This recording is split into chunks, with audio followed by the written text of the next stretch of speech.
The new red sports car gleamed in the driveway like it had rolled straight out of a dream, but it wasn't mine. It belonged to my little sister Olivia, and she bought it. With the money I'd spent 7 years saving for my first home, I stood frozen beside my modest gray Honda, still in my wrinkled work clothes, from a 12-hour shift at the firm, while Olivia twirled and laughed like she'd just won the lottery. Maybe she had with my money. "Isn't she gorgeous?" Olivia cooed. Running her manicured fingers across the hood, I clenched the strap of my work bag and asked as calmly as I could, "Where did you get the money for this?" She just smirked. "Don't start, Rachel. Mom and Dad helped. They figured it out." My blood turned cold. That wasn't their money. That was my house fund. Every penny I scraped together since I was 22 gone, and they didn't even tell me. Have you ever worked for something your whole life, only to watch someone you love throw it away like it meant nothing? If that's ever happened to you, you're not alone. And if it hasn't, stick around.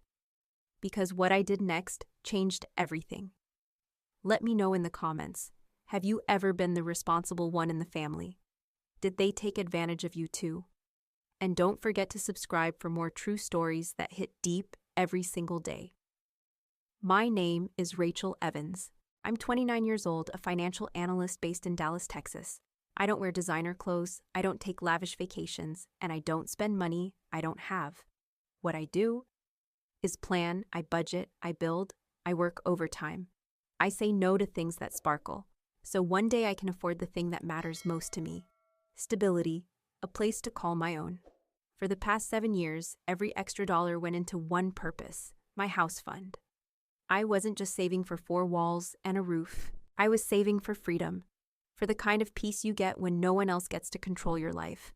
But in my family, peace has never been a shared goal, especially when it comes to my sister. Olivia is 24. She's beautiful, charming, magnetic, and an absolute chaos machine. She's dropped out of 3 colleges, quit 5 jobs in 2 years, and still somehow has a wardrobe that could rival a fashion influencer. She's the kind of person who posts inspirational quotes while living off someone else's credit card. And for most of her life, that someone was me. It didn't start with thousands of dollars. It started with small things. When I was 12, I packed Olivia's lunch because Mom had a headache. At 16, I babysat her during my finals. In college, I sent her part of my scholarship refund so she could afford books, then rent, then car repairs. And through it all, my parents told me the same thing: "You're the strong one, Rachel. You're the responsible one. She's just struggling right now." But Olivia wasn't struggling. She was enabled by them. By me, I was the fallback, the safety net, the built-in bailout fund. And the truth is, I accepted that role. I played it well because part of me thought, maybe that's what being the oldest meant. Maybe that's what love looked like. But deep down, I always knew something was off. Every time Olivia failed, she got rescued. Every time I succeeded, I got silence. When I got my promotion, they forgot to call. When I bought my first car on my own, they asked if Olivia could borrow it. When I told them I was saving for a house, they said, "You're so good with money, you'll get there." It was always a backhanded compliment, a reminder that I was the one who would rebuild while Olivia burned everything down. And yet, I kept giving. Because I believed that family came first, that one day they'd see the difference, that one day they'd respect the boundaries I set. But standing there that evening, staring at Olivia's new car, the one she bought with my savings, and watching my parents toast her like she'd just won an award, that was the day something inside me broke. Not just my trust, not just my financial security, but my willingness to play along. I wasn't going to fix this one. I wasn't going to smile through it. I wasn't going to be their human credit line anymore, because they didn't just steal my money, they stole my future. And I was going to make sure they felt it. I didn't scream, I didn't cry, I didn't throw anything. I just stood there on the cracked driveway of my childhood home, watching Olivia pose in front of her brand new cherry red convertible, like she was on a photo shoot. Dad was holding a champagne glass. Mom had her arm around Olivia's shoulders, both of them beaming, like this was a family win. But it wasn't, it was a betrayal. "Where did you get the money for this?" I asked again, slower this time. Olivia rolled her eyes. "Ugh, I told you, chill. It was just that family emergency fund account, the one you set up a few years ago." She said it like it was nothing. Like that emergency fund wasn't something I'd created after Mom had surgery years ago. just in case something ever went wrong. Again, I'd named the account Evan's Safety Net, deposited every bonus, every tax return, over $50,000. My house down payment. I turned to my mother. She wouldn't meet my eyes. Your sister needed reliable transportation, she said softly, stepping forward. She has some interviews coming up. Interviews, I asked. For what, the 5th job this year, or the degree she still hasn't finished? Olivia's expression shifted instantly. Her face scrunched up. Her voice cracked. She's being mean. Mom. And just like that, she became the victim. Cue the tears. Cue the arm around her shoulder. Cue the guilt trip, Rachel, my dad said, clearing his throat. Let's not make a scene. You've always been the strong one. You can build your savings again. My fingers were trembling, but my voice, flat, controlled. Did you even think to ask me? I held up my phone, showing the drained account, $127.43. I read aloud. That's all that's left. That's dramatic, Olivia muttered. You're good with money. It's like your whole thing. I looked at my parents. They didn't deny it. They didn't apologize. They just stood there watching me process the fact that they had coordinated a financial ambush against me. You always said family comes first, Mom said gently. No, I replied. You said that when it was convenient for you. Dad shifted awkwardly. Mom avoided my gaze. Olivia sniffled and pulled out her phone, already tuning me out. That was when I knew this wasn't just a mistake. This was a pattern, and they had no intention of stopping. I got into my car without another word and drove home. My chest was tight. My jaw ached from clenching. But I wasn't surprised. Not really. What surprised me was how calm I felt beneath the fury. By the time I got to my apartment, I had one thing on my mind. Take control. I sat down at my kitchen table. Laptop open and logged into every account I owned. Bank accounts, joint family lines, credit cards I'd co-signed, old savings accounts I'd forgotten I had one by one. I started closing doors, changing passwords, removing my name from anything linked to them. Then I opened my phone and dialed Bryce, my oldest friend, the one who warned me for years. Hey, I said, my voice low. You remember when you said I needed to stop enabling them? Yeah, he said. Why? Because I just did something drastic, and I might need help making it stick. Tell me everything. We stayed up that night digging. He found transactions I didn't even know existed. $30 here, $50 there. Pulled from backup accounts, from shared cards, even from a college account I forgot I opened with Mom. Over the past 3 years alone, they'd siphoned nearly $300, $1,000 from me in small, calculated doses. And I had no one to blame but myself, because I'd let them, but not anymore. The next morning, I didn't go to work. I went to the bank. It was 8:58 a.m. when I pulled into the parking lot. 2 minutes before they opened, I sat in my car, watching the doors like a soldier waiting for battle, and I wasn't just there to freeze a few accounts. I was there to take back control. The manager, a kind woman named Patrice, recognized me immediately. I'd been a longtime client, gold tier, the kind of customer who never overdrew, never defaulted, the kind of daughter who paid everyone else's bills on time. Rachel, she said, her voice polite. How can I help you today? I need to shut everything down, I said. Any account with my name, solo or joint, savings, checking, credit, even those tied to my parents or my sister. Patrice's eyes widened. Are you sure that will impact all the co-linked profiles? I'm sure, I said. That's exactly what I want. She hesitated. You'll want to authorize this formally. There's a process. I brought paperwork. I replied, opening my folder. And a lawyer's reviewing the fraud side. But for now, I want everything locked down, she nodded slowly. Scanning the documents. You're protecting yourself. No, I said. I'm protecting what's left. By the time I left the bank, every access point they had was gone. And I didn't stop there. I called the credit bureaus, flagged identity theft, pulled my full credit report. Then I called the financial firm I worked for and requested emergency PTO. I wasn't just dealing with family drama anymore. This was financial warfare. I forwarded Bryce all account data. He and Eliza, my realtor best friend, met me that night in my apartment. We laid everything out on the table. Bank statements, loan applications, old emails, and one shocking discovery after another.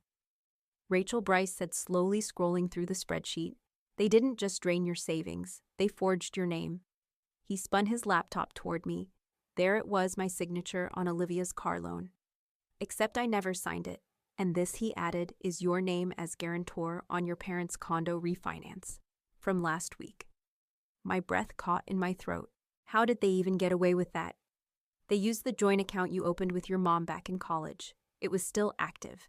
They linked it to fake verification docs. I sat back in my chair, stunned. How long, I asked. Bryce's fingers flew across the keyboard. At least 6 years, he said. Rachel, they've been using you this whole time.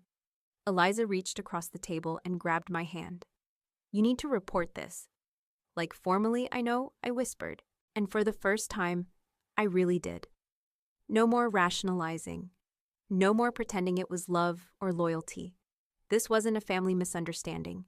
This was fraud. Plain and cold. And I had enough evidence to prove it. So that night, while Olivia spammed my phone with crying emojis and voice notes about how I'd ruined everything, and while Mom texted things like, let's talk before this goes too far, I sent the first draft of a police report, attached every document, every screenshot, every forged signature, and I slept through the night for the first time in weeks. Because I'd finally drawn the line. Not in pencil, but in permanent ink. 3 days. That's how long. Bryce said it would take for the bank closures to trigger a full cascade. Frozen credit cards, default notices, revoked auto-pay systems, alerts sent to creditors. 3 days until everything my family built on my back started to fall apart, and I wasn't going to warn them. I spent those 72 hours preparing for the storm gathering, every document, printing out every forged signature, logging every text, every email, every fake emergency they'd spun over the years. Eliza helped me contact a lawyer specializing in financial abuse. Bryce helped track every transaction they thought I wouldn't notice. And when the phone calls started, first tentative, then panicked, I didn't answer. They called 17 times that weekend. Messages range from manipulative guilt trips to outright rage. Rachel, please call us. Your sister's in tears. We raised you better than this, did they, though?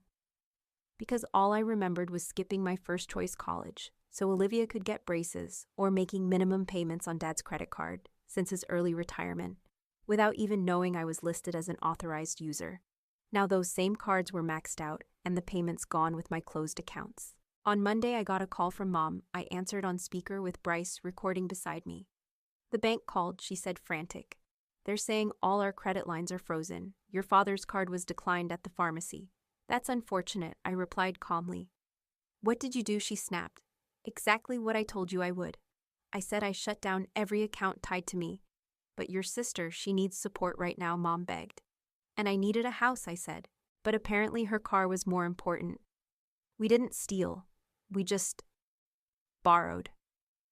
You know, we're good for it. No, I said you were never good for it. You were good at guilt. Good at pretending. The call ended in silence. I wasn't done. That afternoon, I visited the local police station with a thick folder in my hands. The officer at the front desk raised an eyebrow when I dropped it down. I'm here to report long-term identity theft and financial fraud, I said. Detective Rivera took my statement. She didn't flinch when I told her the suspects were my own parents and sister. By the end of our meeting, she looked up and said, "This is serious and extensive. You understand once we file, there's no going back." I do, I said, because they'd already crossed the line. All I was doing now was shining a light on it. That night, Olivia showed up at my apartment building, mascara streaked down her cheeks. She buzzed every single unit until my neighbors started complaining. Eliza and I watched from the kitchen. Bryce peeked through the blinds. Your mom's outside too, he said. She's crying in the car. Eliza handed me her phone. I recorded the repo guys. Towing Olivia's car this morning, she said. Want to watch, I did. And it was even better than I imagined. Olivia screaming, Mom blocking the tow truck. Dad waving loan papers they probably forged. It wasn't just karma. It was documentation, and I was filing every bit of it. When Olivia started yelling at my building again, "You destroyed this family," Eliza walked straight to the intercom. "Listen up," she said. "Your sister doesn't owe you anything. Try getting a job instead of a lawyer. You'll need both." Bryce choked on his coffee. I just sat down and pulled up the next set of documents. Proof they'd refinanced their condo using my name as a guarantor. Again, I was done collecting evidence. It was time to act. The next morning, I filed official charges: fraud, forgery, identity theft. Then I called every single bank and creditor they used under my name and gave them the full report. By Wednesday, warrants were being drafted. By Thursday, my phone rang again. It was Garrett, my boss. His voice was tight. "Sophie, sorry, Rachel. We just got an application from your sister Olivia. She listed you as a reference and claims she has a finance degree." I laughed. She dropped out after 1 semester. That's what I thought. She also listed 3 years of experience at this firm. Using your title, I felt the heat rise in my chest. "Garrett," I said, "you might want to forward that to the police. She's just added employment fraud to the list." By the end of the week, everything they built on lies began to collapse. It started with an arrest. Detective Rivera called me early. "Friday morning, we've executed the warrants," she said. "Your parents were taken into custody this morning. Your sister turned herself in an hour later." I didn't say anything. I just sat at my kitchen table staring at my coffee like it might give me answers. Answers to how things got this far. How the people I trusted most became the ones I had to report. By noon, it was all over the news. Local family charged in multi-year identity theft scheme. There were photos of my parents being led into the courthouse, hands cuffed, faces covered, and Olivia hiding behind sunglasses as if anonymity could erase the damage she'd done. Eliza dropped the paper on my desk with a raised brow. "They're already spinning it. Your mom told the media. You're emotionally unstable. That you misunderstood their intentions. Classic discredit the victim when you're cornered." But this time it wasn't working. Because the paper also ran a full page of documented charges, each one backed by evidence, I submitted myself. I should have felt satisfied, triumphant. Instead, I felt hollow that night. I got an email from the court system. They were requesting a formal victim impact statement, something to read aloud at sentencing. I opened a blank document, and I sat there for hours. How do you explain that the worst pain wasn't financial? It was emotional. That the real damage wasn't what they took, but why they took it. In the end, I wrote the truth. 3 pages, no anger, no embellishment. Just facts, the lies, the thefts, the years of manipulation masked as love. When sentencing day came, I wore the same navy blazer I'd worn to every major interview of my life. It felt like armor. The courtroom was smaller than I expected. My parents sat stiffly at the defendant's table. Olivia slouched behind them, glaring at me like I had betrayed her. The judge glanced down at the files, then looked at them. "Your attorney has advised the court you wish to change your plea. Is this correct?" Dad stood slowly. "Yes, Your Honor, guilty. On all counts." Sydney gasped behind him. Mom's lips trembled. "Very well," the judge said. "Before we proceed with sentencing, we will now hear the victim impact statement. Ms. Evans, please approach." I walked to the podium, unfolded the paper, and I read. "Your Honor, the financial loss I suffered is substantial, but the emotional betrayal being used, lied to, manipulated by the people who were supposed to protect me, hurts far more than any number on a statement. Every holiday spent in their home, every phone call that began with, 'We just need a little help,' was part of a pattern. They didn't love me for who I was. They loved me for what I could give. And when I finally said no, they tried to destroy me for it." I paused. Mom was crying. Dad stared at the floor. Olivia looked away. I folded the paper and stepped back. The judge adjusted his glasses. Given the scope and duration of this fraud, and the clear documentation of intent, I hereby sentence Mr. and Mrs. Evans to 5 years in state prison, with eligibility for parole after 3, as for Ms. Olivia Evans, due to separate employment fraud charges and false representation. The court sentences you to 3 years in prison. No early release, Olivia screamed. "This is all your fault, Rachel. I hate you." The judge banged his gavel. "You will remain silent." As the bailiffs led them out, my mother turned back. "Rachel, we did this for the family."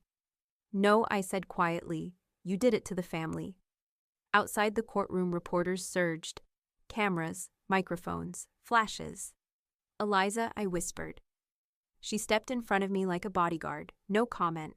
Please respect her privacy." Bryce opened the car door. "Drink," he offered. I smiled faintly. "Actually, I have a house closing to get to." He blinked. You serious? I nodded. The place we saw last month, it's mine now. And the timing. I glanced back at the courthouse, couldn't be better. The house was everything I dreamed of. Bay windows that bathed the living room in golden light. Hardwood floors that creaked just slightly like they had stories of their own. A kitchen with granite countertops and quiet confidence. But more than anything, it was mine. Paid for with money I earned, free from debt, free from shame, free from them. Eliza brought champagne, Bryce brought pizza. We sat cross-legged on the floor of my new living room, toasting with mismatched glasses because none of my furniture had arrived yet. My phone buzzed. A notification: Sydney Evans sentenced to state prison. No parole. I locked the screen without reading further. I don't need to follow their story anymore. I said, it's no longer part of mine. That night, I slept with the windows open. No white noise machine, no restless tossing, just peace. For the first time in years, I woke up without a weight on my chest. No calls to screen, no accounts to check for mystery withdrawals, no guilt to carry. Later that week, Garrett, my boss, called me into his office. He handed me a contract promotion, senior risk analyst, a raise, a bigger office, and an invitation to speak at a national financial security conference. Your story, he said, will help people recognize what financial abuse looks like, especially when it comes from those closest to you. I accepted, not because I wanted attention, but because someone out there is still making excuses for their family's behavior, still covering the bills in silence, still calling it love. They need to know you are not wrong for setting boundaries. You are not cold for protecting yourself. And sometimes, the only way to heal is to walk away. Family is not a place where your dreams should be sacrificed to meet someone else's needs. You are not selfish for keeping something for yourself. Sometimes real love means knowing when to walk away. They always said I was the responsible one, the boring one, the one who'd figure it out no matter what they took. And for a long time, they were right. But responsibility doesn't mean servitude. Being strong doesn't mean being silent. And being family doesn't give anyone the right to drain your soul or your savings. I used to think loyalty meant fixing their messes. Now I know real love has limits, and sometimes the bravest thing you can do is stop. So if you're listening to this and nodding quietly because you know the weight of always being the strong one, this story is for you. You're not selfish for saying no. You're not heartless for protecting your peace. And you are never, ever wrong for choosing yourself. What did you think of this story? Have you ever had to walk away from people who kept taking without giving? Tell me your story in the comments. I read everyone. And if you felt something from Rachel's journey, don't forget to like, share, and subscribe to EN True Tales. We tell stories that hit deep every single day. Your healing might just start here.